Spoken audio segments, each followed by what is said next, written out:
Well, hey there guys, and welcome back to Little V Farm. It is Sunday, October 27th, and we officially are in the middle of fall. You can see kind of the trees are changing all their colors and just beautiful out.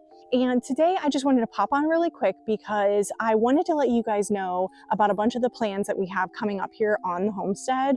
We have so much stuff we're going to share with you, so I thought it'd be a really good idea just to kind of break down everything that you can expect in the coming weeks. I have mentioned a few times recently that Andrew and I are really trying to get prepared for winter. We have a lot we need to do to get the entire farm ready, and I will be honest with you, we haven't done very much of it. So we're kind of in that crunch time, which means over the next few weeks, we have a bunch of projects to get done and a bunch of projects to share with you guys. So I'm just going to go ahead and break down a few of the projects we have coming up so you guys know what to expect.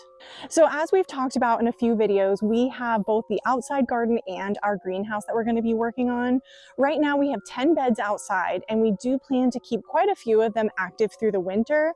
But currently we do have beds that are still full of tomatoes and peppers and just items we know are not going to make it. So we need to clean out those beds and decide if we're going to put new stuff in them or if we're going to close them up for the winter. I also shared recently that the greenhouse is going to be getting a whole makeover this winter. We're going to be gutting everything inside and putting in 4 new beds.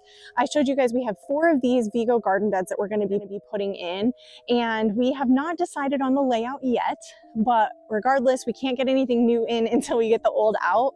And so all of the tomatoes and all of the old beds all need to get pulled out of there. So that's going to be a massive project, but I will make sure to share all of that with you.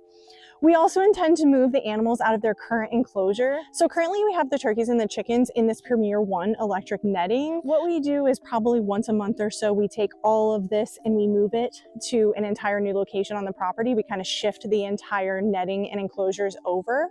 And for the winter, we just want to make sure that our lives are easier. And during those cold months, we're not having to walk all the way to the back of the property to care for the animals. So we intend to move the entire flock a little bit closer to the house. It'll just make life easier on us. So we have that project to do. We also need to get the pigs brought in closer. They're all the way out in the woods in the back, and we need to get them brought in and closer. We have to do some maintenance to our flock. So we need to go through and we need to clip wings on everyone. Everyone is starting to get a little too curious, and we're finding birds around the property where they're not supposed to be. And that is because they're flapping their way out of the netting. So we want to make sure that we get some wings clipped to keep them safe. And then not every task is going to be enjoyable, obviously, here on the homestead. With the holidays coming up, we do have a couple of birds that we need to butcher.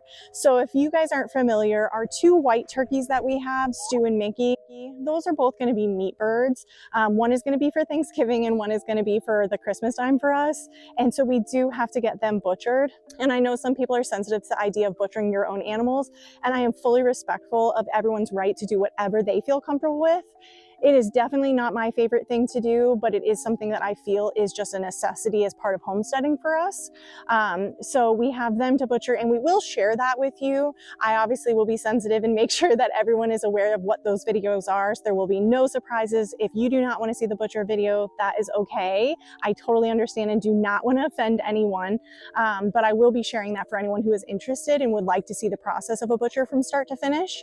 We have not done turkeys before. We have done chicken, quail. I'm trying to think what else we've done, but we have not done turkeys, so this will be new for us. So I'm really excited to share that with you guys. But yeah, just a bunch of projects here on the homestead in the coming weeks, and I think it's going to be really exciting to knock all this stuff out and take you guys with us. We obviously will be looking for all kinds of feedback during these projects, so make sure that you guys are subscribed if you're not already. For now, I'm going to go enjoy the rest of this relaxing Sunday afternoon. I already had to go to Walmart today. That feels like that is enough work for me, so I am going to go in with the birds. I'm going to hang out with them for a little bit, give them some treats.